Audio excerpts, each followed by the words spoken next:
So ito, yung kanyang puntod ni General Malvar. Ganda ng pagkakagawa. Tapos dito sa palibot, meron ding mga nakalibing na kung mababasa nyo, mga nakalagay dito ay mga Malvar. Silver fin yan. Silver talaga sir yan? Silver, oo, silver fin. Silver talaga yan. Original talaga sir yan? No, yes po. It's original collection of the National Historical Commission of the Philippines. Ito talaga yung mga gamit nung unang panahon, no sir? Mga itong baril. No? Ito pala sa buhay ni Malvar. Yung mahaba. Wow. Nakakatuwa lang. Napakaganda ng pagkagagawa nito. Ito yung nakalagay sa kanyang puntod sa lumang cemetery ng araw. It is thought by many that he would make still better statement. Therefore, during peace, he would be one of the most prominent men in the Philippines. He belongs to the best class of Filipinos. Ito yung itong 1965 commemorative coin. Napakaganda, napakataas nitong kanyang bantayog. Good day sa inyo mga kadyo. Ngayong araw nito ay nandito tayo ngayon sa Malvar Shrine na matatagpuan nga dito sa City of Santo Tomas, Batangas. So ngayong araw nito ay papasokin natin itong museo ni General Malvar, no?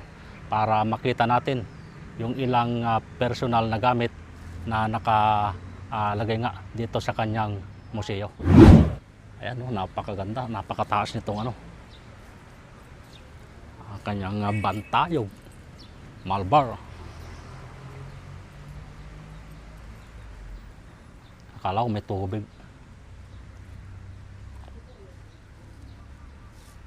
Tapos bandera ng Pilipinas. Yan, napakaganda ng lugar ng kanyang museo, no? Napakalawak ng area. Yan yung kanyang museo. Parang White House. Ang pamilya Malvar po ay kilala sa pagnegosyo ng pagsasaka. So farming business ang kanilang pinagkakakitaan. Ito naman po si Padre Valero Malabanan, isa sa mga naging guro ni. Siya po may-ari ng eskwelahan dyan sa Tanawan, Eskwela Pia, na kung saan si Malvar ay nag-aral. So eventually he transferred to Bawan, Batangas, and unfortunately hindi natapos niya ang pag-aaral. Hanggang second year high school lang po ang tinapos ni Malvar. So siya po ay instead na magpatuloy ng pag-aaral, nagnegosyo na lang po siya. And the Malvar family and the Rizal family, ang mga Rizal ay magkalapit na pamilya. So eventually, isa sa mga kapatid ni Rizal, si Saturnina, ay nagpautang ng 1,000 piso para makapagsimula ng negosyo si Malvar. And ito yung kanyang family. Dalawa lang po magkapatid ang sina Malvar, Potenciano, tsaka si Miguel Malvar. Pero si Malvar ang nagkaroon ng maraming mga anak. Ito yung mga apo. Yan, ito yan. Okay. Si Potenciano po, hindi ko lang kung nagkaroon ng anak, pero parang wala eh. Ito yung picture ng mga anak ni Malvar nung death centenary niya. Nung birth centenary noong 1956. So kasama yung mga asawa. Mga anak niya kasama yung mga asawa. Malaking pamilya, sir? Malaking pamilya po sila. Actually, 13 talaga ang anak niya. 2 lang nga lang namatay. 11 na buhay. And si Malvar po ay napakasipag. Pinasok niya ang pagtatanim ng abaka, palay, tubo. And eventually, nakakuha siya ng lupa sa Makiling, Laguna. And pinasok din niya ang pagtatanim ng asukal. And also here, kahel. Kahel is orange. Orange yung kahil. Ang Batangas po, during Malvar's time, is orange capital ng Pilipinas. So, ang Batangas po ay isa sa mga maraming nagpo-produce ng oranges na inaangkat, lalo na ng mga panahon na nabuo yung mga railroad, yung mga train, naging madali ang pagta-transport ng mga produkto from here, from Batangas, papunta sa ibang lugar. So, si Malvar po, isa sa mga nagtanim ng kahel. Sa ganda ng quality ng kanyang orange, pinangalan sa kanya ang isa sa mga variety ng kahel, which is Naranjita Malvar or Malvarosa. Ang kahel dito na tinatanim sa Batangas po is not the ordinary orange. Yung orange na orange. Maraming variety ng orange. Isa sa mga variety niya yung mandarin. At isa sa mga pamilya ng mandarin, tinatawag na Sintunis or Sinturis, na usually makikita mo sa palengke ngayon, yun po yung tinatanim nila Malvar. Despite si Malvar po ay hindi nakatapos ng pag-aaral. Si Malvar din po ay pumasok din sa larangan ng politika. Di ba naalala niyo yung video na panood niya kanina? Ah. Pumasok siya sa, tumakbo siyang pagka-gobernador Silvio, pero nung una natalo siya. Pero the next election, lumaban ulit siya, nanalo siya.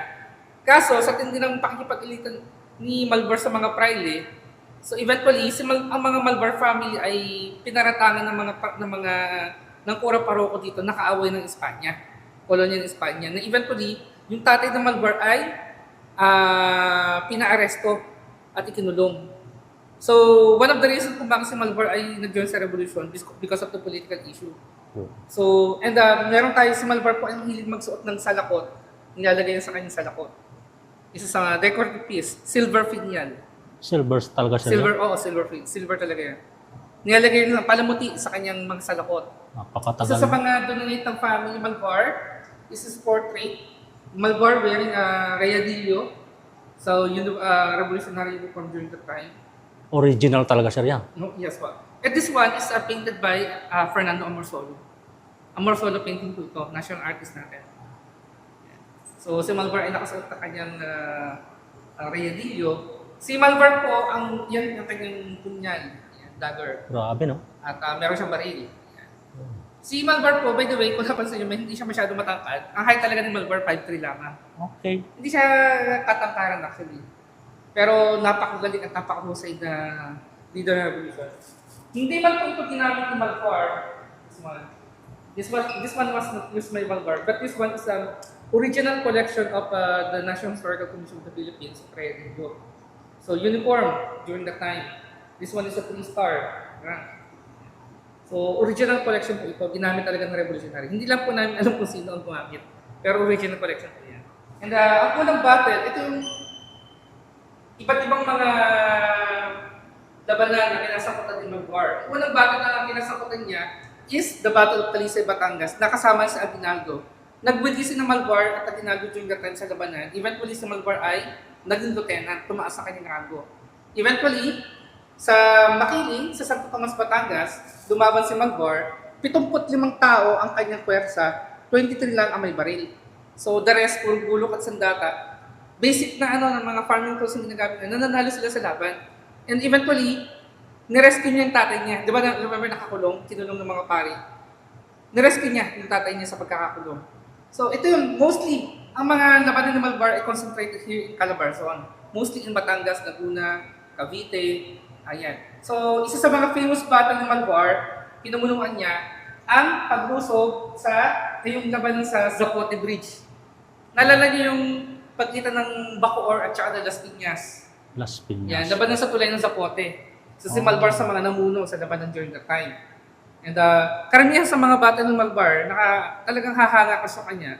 Despite na karamihan sa mga tao ni puro mga gulong itak lang ang gamit, nananalo sila. Karamihan sa mga laban niya victory. This one is sa Katipunan Brunilia, original collection by the NHCP. And this one is ginawa ito sa Liliw, Laguna. So, rifle. Ibig sabihin talagang, kahit naman dito sa, meron tayong locally made ng mga weapons. Brunilia. Long range yan, pang long range, kasi mahaba yung baril niya. Ito talaga yung mga gamit nung unang panahon, no, sir? Mga itong baril. Hindi ba ito ginamit ng Malvar, pero ito ginamit ng mga Katipunero. Katipunan Brunilia. Katipunero Brunilia. Nakatuwa na ang Liliw, Laguna ngayon ay kilala sa gawa ng mga sinelas. Pero during that time, nagpo-produce sila ng mga ganyang weapon. Naalala niyo sa Sagdilag, Bulacan, nagkaroon ng biyak na Bato Republic. So after that, ang ginawa ng mga Pilipino, instead na sila isumuko sa mga Kastila, naglahat sila ng kondisyon, binigyan nila sa mga Kastila. Tigil putukan between Spain and mga Pilipino. Ang Kastila, hindi sila atake sa mga Pilipino. Sa mga Pilipino, pumayag sila na yung mga leader ng revolution will be exiled to Hong Kong.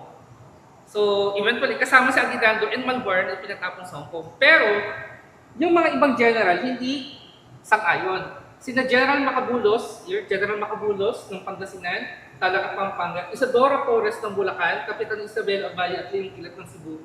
So, hindi sila sumama, hindi sila sang-ayon during the time. Tuloy-tuloy sila nakipaglaban dito. And nakakatuwa lang nun, kahit wala sa Aguinaldo, nabago ang tide ng battle, nananalo yung mga naiwan dito. Pero kagandahan lang nun, yung perang nakuha ng mga nina Aguinaldo, ginamit din nila yung pambili ng armas sa Hong Kong. Eventually, nakakuha si Aguinaldo ng 2,000 rifle at 200,000 na bala. Bumalik si Aguinaldo from Hong Kong pabalik ng Pilipinas. Naging malaking dagdag puwersa sa revolusyon during that time, ang dagdag ang mga rifle at mga bala na dala ni Aguinaldo. So eventually, tinuloy niya ang laban sa mga Kastila.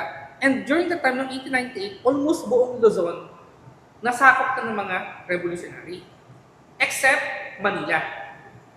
So, halos lahat ng 1898 buong Luzon. Kaso kaya, nung sinabi ka ay nasa Hong Kong during that time, ito yung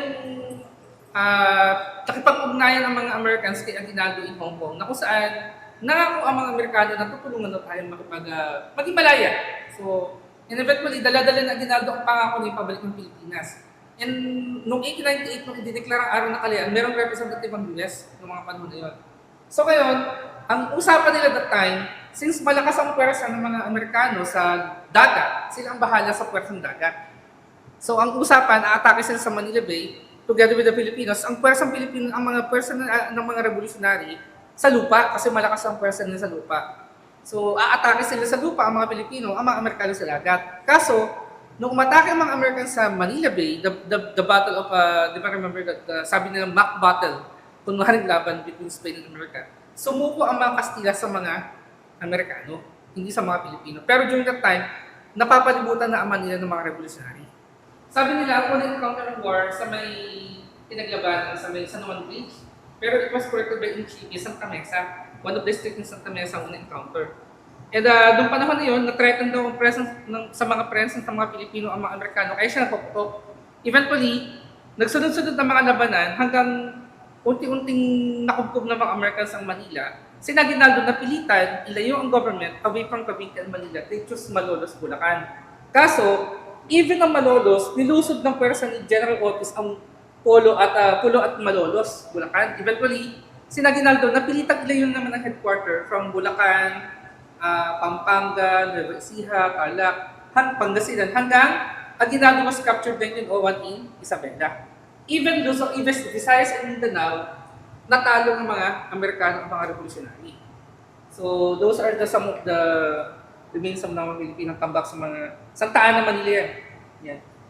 So during the time, nung mahuli si Aguinaldo noong 1901, after 2 years, ng mga Americans, bago siya mahuli, nagbigay siya ng kautusan daw na, sabi na na in case na siya yung mapatay o mahuli ng mga Americans, ang susunod sa kanya na mag-handle ng revolution should be the next highest ranking general, which is General Mariano Trias.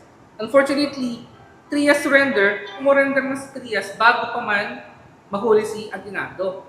Kaya ang next in line, during that time, wala na si Aguinaldo, wala na si Trias, the next in line, at yung mga kasama niya halos sumupot na huli ng mga Amerikano, ang next in line na lang natitirang general during that time ay si Malvar. So, kaya si Malvar, siya ang namuno sa buong hukbong sandatahan ng mga revolutionary during that time. So, basically, si Malvar na ang next, sumunod na kay Aguinaldo. So, and ang ginawa ni Malvar, kahit si Aguinaldo, nung mga panahon na nahuli siya ng mga Amerikano, sumumpa na ng oath of allegiance with the American flag, at ini-encourage na niya ang mga kasamahan niyang mga revolutionary na sumuko na at tanggapin ang soberanya ng Espanya. Kay Aguinaldo Pero si Malvar, iba ang kanyang pananaw. Gusto niya ituloy ang laban towards Americans. Kaya ginawa ni Malvar, pinaigting niya ang puwersa dito sa Calabarzon. Especially here in Batangas. Yan. So, these are some of the comics yan. Nag-usong comics ng araw. May mga numbering po yan. Ano yung basahin niya actually, number 1, 2, okay. 3, 4. Then, mula dyan, pag ano? Dami, no? Yan. Bakit leader of the masses? Kasi karamihan sa mga kasamahan ni Malvar ay mga pangkaraniwang tao. Karamihan sa kanila ay mga magsasaka, di ba? So kaya tinutuloy siyang leader of the masses.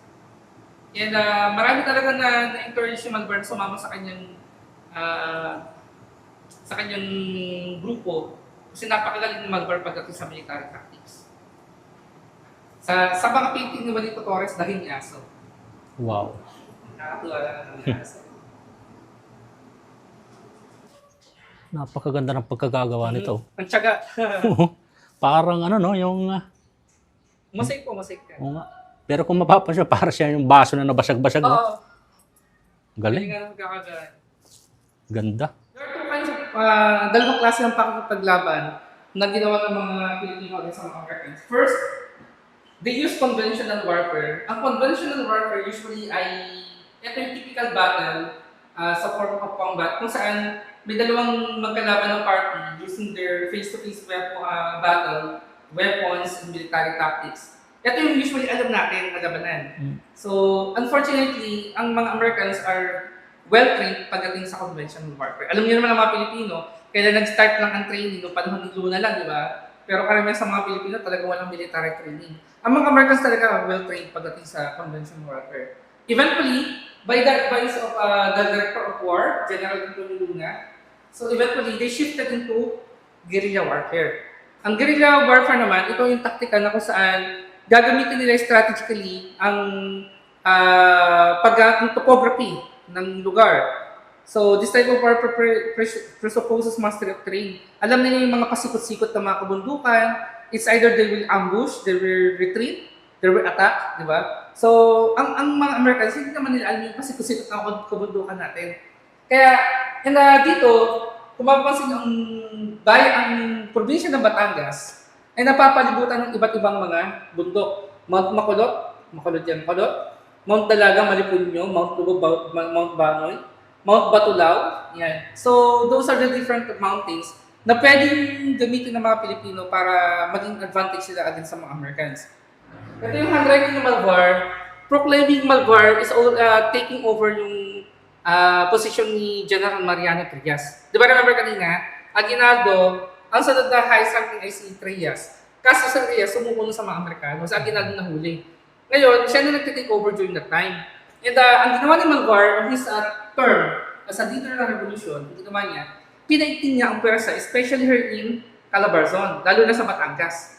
Ginawa ni Malvar, pinalakas ni Malvar ang kanyang hanay, inuutos niya ng pagbibigay ng sapat na sweldo para sa mga sundalo. So, enough na sweldo para sa mga, mga revolutionary. At nagbibigay siya ng pabuya sa pagbibigay ng armas at magbubuo ng sariling hukbong guerrilla. Even yung mga Colorong Society, another group, so led by Apolinario de la Cruz in Tayabas, Quezon.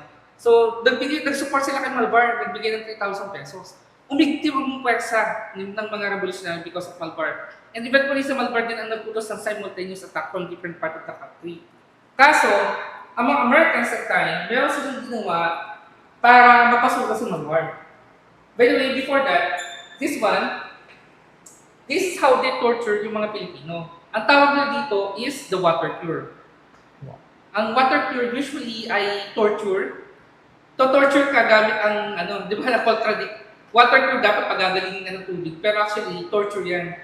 To-torture ka gamit ng tubig, hahawakan ng mga paa at kamay mo, tapos, persahan, lalagyan ng tubig ng bibig at ilong mo hanggang sa masuffocate ka. At inaalam ng mga Pilipino, ng mga Americans, kung nasa yung makasamahan ng mga revolutionary. Unfortunately, ini-interrogate nila yung Pilipino, hindi naman nila naintindihan ang sinasabi ng mga Pilipino. So, kaya para sa yung torture nila. Eventually, ang nagpahirap ng Malvar is yung tinatawag na reconcentration or the reconcentration camp. Ang reconcentration camp, ang idea niyan, just to separate kung sino yung mga civilian at mga revolutionary, magtatayo sila ng isang kampo. Lahat ng civilian will gather in the same camp. Halimbawa dito sa bayan ni Santo Tomas, doon sa palengke, lahat doon i-gather yung mga civilian. Ngayon, sasangsan lahat ng pagkain, kontrolado ang food, and lahat ng mga pwedeng pakinabangan outside the concentration camp, susunugin. Gaya ng mga pananim, papatayin ng mga alaging hayop, at yung source ng tubig outside, lalagyan nila ng lason para magipit yung mga nakatira outside, yung mga revolutionary. Ngayon, pag ikaw ay lumabas outside the concentration camp, you will be considered as guerrilla. Pwede kang patayin ng mga Amerikano. These are the bones of the Filipinos here in Batangas died because of cholera. Wow. Umalat ang cholera. So, imagine sa isang kampo, di ba nung araw ng pandemic, bawal social distancing, iginagay kayo sa isang grupo, di ba? Noong time na yun ay epidemya ng cholera. So, marami nang matibig because of cholera. Plus, wala namang sapat na gamot. Walang sapat na pagkain. This one here, one of the reconcentration camp ng Bawang Batangas. Yan ang sistema, pagkukuha ng pagkain. Ganyan kahirap ang sitwasyon. Parang pagkukuha ng ayuda ngayon, di ba? Ganyan kahirap. Even yung mga babae hindi nakaligtas. kababaihan. Yan. So, inabusog ng mga kababaihan. And this one is one of the concentration camp in Tanawang, Batangas. Ngayon, para masolusyonan during that time, kailangan ng Malvar na umikot sa mga concentration camp here. So, si Malvar, sabi niya, bihasa siya sa pagbabalat kayo, magaling siya mag-disguise. Malayo siya kumilibot, suot ang kamiseta, pantalong nakatupi hanggang tuhod, hindi siya nakakilala ng mga Americans. Sabi nga daw po, baka may antikan si Malvar. Ngayon, pag naman daw siya nahuli, according to American, kapag siya ay si Malvar ay nahuli, magpapakita bilang isang taong simple, inosente at ignorante na walang alam at magbibigay naman ng pangalan. Dinadaanan niya ang mga sundalong Amerikano na may hawak ng manok sa kanyang braso at nakasakay sa kalabaw habang lumilipot sa Santo Tomas Akita. So, hindi siya napapansin. Ang galing mag-disguise. So, unfortunately, meron silang malaking problema. Lalo na yung for the bala. Ang ginawa ni Malvar, doon sa picture ko niyon, pinapakolect niya sa mga revolutionary yung mga tinatapong lata ng mga Amerikano. So, ang ginagawa nila, yung mga lata na yan, tinutunaw nila, gagawin nila basyong bala. Kaso, may problema pa, yung gunpowder. Ang ginawa nila that time, for the gunpowder, nakagawa rin sila ng pulbura gamit ang mga pinuslit. Nagano sila, pinupuslit nila yung mga posporo na pinapasok dito sa Batangas. So, ginagamit nila yung dulo ng posporo para makakuha na gunpowder. So, unfortunately, hindi enough yun. So, ang gagawin ng mga Americans that time, gagamitin nila ang mga kilalang personalidad, mga mayayaman at mga negosyante at mga kilalang politiko para mapasuko ka. Even your relatives at mga kaibigan gagamitin. Si Aguinaldo, di ba nabanggit ko kanina, during the time sa Aguinaldo, ay nahuli ng mga Amerikano, ini-encourage na rin niya yung mga kasamang general niya, sumuko na rin. So, si Aguinaldo ginagamit ng mga Americans. Another one, ginagamit ng mga Americans yung mga politiko. At lalo na po yung mga kamag-anak nyo, sa part ng Malvar, ginamit nila yung kaisa-isa ng kapatid ni si Potenciano. Ngayon, hindi napasuko si Malvar because of those reasons. Ito talaga ang reason kung bakit siya sumuko. Here. Sumuko ako dahil ang aking pamilya at mga kaibigan na kasama ko sa paglaban ay may mga sakit lahat. Naghihirap at nagugutom, ang aking 7 anak at asawa ay nagbusa ng lahat ng uri ng pasakit. That's the main reason kung bakit si Malvar ay sumuko. Kung hindi lang dahil nagkakasakit, nagugutom ang kanyang pamilya at mga kasamaan sa labanan, hindi siya susuko. By the way, kasama niya ang kanyang pamilya kahit saan siya pumunta. Simula noong 1896 hanggang 1902. Kaya itong cedula ni Malvar, 1911. Wow. Certificate of Registration. Grabe. So, hindi naman siya pinahirapan niya, yung pinatay ng mga Americans, hindi naman siya itinudong. But instead, ang ginawa pa sa kanya, since kilala siya mga Americans, inalok pa sa kanya ang pagiging governor ng Batangas. And dahil tinanggihan ni Malvar yun, instead ng ginawa ni Malvar, lang siya ng normal, ng private life. So, tinuloy niya ang pagnegosyo na may kinalaman sa posporo. Diba, remember, nagpupuslit sila ng mga posporo. And nag-focus siya sa kanyang business at mga apo, pag-aalaga ng mga apo. But unfortunately, noong September 13, 1911, dinala si Malvar sa Manila upang magpagamot sa sakit sa atay. But unfortunately, he died at the age of 46 years old, noong October 13. And ang cause ng death, liver disease. So originally, siya ay ibinurol sa Funeraria Piogi in Santa Mesa, Manila. Eventually, tinransfer siya papunta dito sa Batangas. Ibig siya sa sementeryo, ito yung nakalagay sa kanyang puntod sa lumang sementeryo ng araw. Right now, nagawa ang mga Malvar ng panibagong mausoleo for him. Nandun na siya sa bagong mausoleo ng mga Malvar. So, ito yung pag-transfer ng kanyang mga gabi from Manila going to Batangas, sakay sa karwahe. Ito yung kanyang libing. Kung mapapansin niyo po, umatid ang napakaraming mga taga Santo Tomas. Maraming nakirami sa kanyang pagkawala.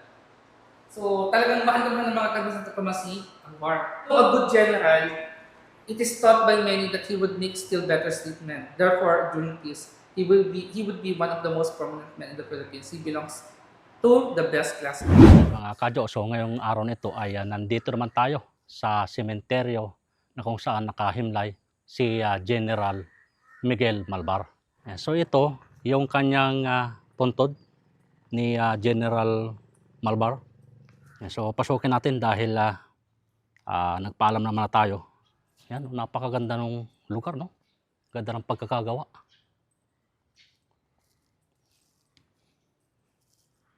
Yun, ito pala, yung puntod ni General Miguel Malvar. Yan. Napakatibay ng pagkakagawa. Meron po nakalagay dito, Paula Maloles Malvar at si Marciano Malvar. Grabe, no? Napakatagal na ng panahon itong libingan na ito.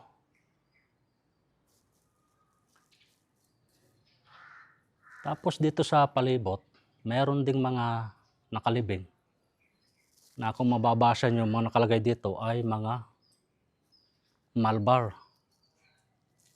Halos sa hanggang doon. Siguro mga kamag-anak ito ni General. Itong mga nakahimlay dito.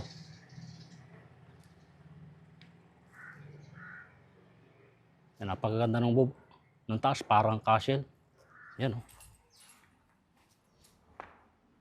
Maximo Malvar. Ang dami niya. Puro Malvar yung mga nakahimlay dito.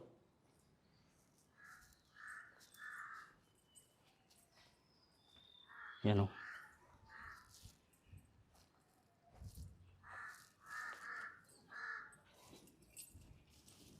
Hanggang doon sa kabila. Itong himlayan ni General Malvar ay nandito sa public cemetery ng Santo Tomas, Batangas.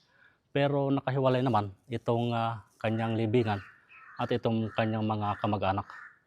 So meron siyang bakod kahit nandito siya sa public cemetery. Maaaring maging bayani ang sinumang may lubos na pag-ibig sa bayan at naglanais na makatulong sa ikaunlad nito. Ngunit ang pagiging bayan ay isang desisyon at hindi lahat ang nagpapasya ng ganito. Isang karaniwang magsasaka at mangangalakal ay naging dakilang revolusyonaryo laban sa mga dayuhang mananakit. Bagamat salat sa armas at tauhan, ipinagpatuloy ang pakikibigma upang maitaguyod ang kasarinlan ng bayan. Ito ay isang desisyon. Isang tunay na bayani, si General Miguel Malvar. Ipinanganak sa bayan ng Santo Tomas, Batangas sa mga asawang Tiburcia Cabio at Maximo Malvar. Si Malvar ay nakapag-aral sa pribadong paaralan ni Padre Valerio Malabanan sa Tanawan. Matapos ang pag-aaral ng primarya, lumipat si Malvar sa Bawan, Batangas upang ipagpatuloy ang kanyang pag-aaral. Subalit matapos ang ikalawang taon, nagpasya siyang magnegosyo at magsaka. Nag-alaga si Malvar ng mga hayop at kanyang pinagyaman ang mga nabiling lupain malapit sa Bundok Makiling, Laguna at Santo Tomas. Pinakasalan niya si Paula Maloles, anak ni Crispina Chavez, at Ambrosio Maloles, kapitan munisipal ng Santo Tomas. Piniyayaan sina Miguel at Paula ng 13 anak. Nahalal bilang gobernadorcillo ng Santo Tomas si Malvar bago ang revolusyon. Ngunit naging kaaway ng pamilyang Malvar ang kura paroko ng Santo Tomas na nagparatang kay Malvar at sa kanyang ama bilang mga kalaban ng pamahalaang kolonyal ng mga Espanyol. Noong sumiklab ang revolusyon, nakasama ng Malvar ang hukbo ni General Emilio Aguinaldo at sinalakay ang Talisay, Batangas. Iniligtas niya ang kanyang ama mula sa pagkakakulong sa Santo Tomas. Tumulong din si Malvar sa mga pwersa ni General Aguinaldo sa mga labanan sa Indang, Balien, Magallanes at Alfonso sa Cavite. Bagamat hindi siya sumang-ayon sa kasunduan ng Biak na Bato, kusang nagpatapon si Malvar sa Hong Kong. Sa pagbalik ni General Aguinaldo sa Pilipinas at pagsiklab muli ng revolusyon, Inilunsad ni Malvar ang ofensibang militar sa lalawigan ng Tayabas at napasakamay niya ang kabisera nito. Sa pananakot ng mga Amerikano, muling nakadigma si Malvar upang handaan ang pag-abante ng pwersang Amerikano sa San Pedro, Tunasan, Calamba at Cabuyao sa Laguna. Hinirang si Malvar bilang pangkalahatang pinuno ng hukbong Pilipino matapos madakip si General Aguinaldo. Bumuo si Malvar ng 5 departamentong militar sa Pilipinas. Sa kanyang opisyal na pahayag, hindi kayat niya ang mga Pilipino na Pananalig, mga kababayan, ang pagkakain sa sarili at pagkakaisa. Huwag nating pahintulutan na ang lahat ng mga sakripisyo na naialay at mga buhay ng ating mga ama, anak, kapatid, at pati na mga asawa na naibuwis ay mapawalang halaga. Huwag nating sirain ang puri ng mga alaala ng mga nauna sa atin sa altar ng pagsasakripisyo para sa bansa. Huwag nating pahintulutan ang mga darating na henerasyon na sumpain ang ating mga pangalan dahilan sa kaawa-awa at kahiyang-hiyang tanawin ng isang bayang nagpaalim. dahil sa masiging pakikipaglaban ni Malvar, pinaigting ng mga pwersang Amerikano ang operasyong militar laban sa mga sibilyan at revolusyonaryo sa Batangas. Iniutos ni General James Franklin Bell ang pagbuo ng kampo ng rekonsentrasyon kung saan ang mga naninirahan ay sapilitang inilipat at pagkumpiska sa mga pagkain na nagpahirap sa mga ikinulong sa kampo. Nahabag si Malvar sa sinapit ng kanyang pamilya at mga kababayang Batanggay na nagbunsod sa kanya upang sumuko sa pwersang Amerikano. Bagamat inalok ng mga Amerikano na maging gobernador ng Batangas, tinanggihan niya ito upang manatiling sibilyan at ipagpatuloy ang kanyang pagsasaka at pagninegosyo. Lubos na minahal at ikinarangal ng mga kababayan sa Santo Tomas de Malvar dahil sa kanyang kabaitan, pakikaraman at pagtulong sa mga mahihirap. Nang pumutok ang Bulkang Taal, taus-pusong nagkaloob ng pagkain ng damit si Malvar sa mga nasalanta. Nagkasakit si Malvar at pumanaw sa gulang na 46 noong 13 ng Oktubre, 1911. Ngunit patuloy pa rin ang alaala ni Malvar. Bilang pagkilala sa kanyang kadakilaan at kabayanihan, isinaayos ng Pambansang Komisyong Pangkasaysayan ng Pilipinas ang Museo ni Miguel Malvar upang maging isang makabago at kaaya-ayang poong pangkasaysayan. Isang sulyap lamang sa kasaysayan ang museo ito na sana'y maghikayat sa masusipang pag-aaral at pagkunawa sa ating nakaraan. Minahal ni Miguel Malvar ang ating bayan at siya'y naging bayan sa sarili niyang pagpapasya.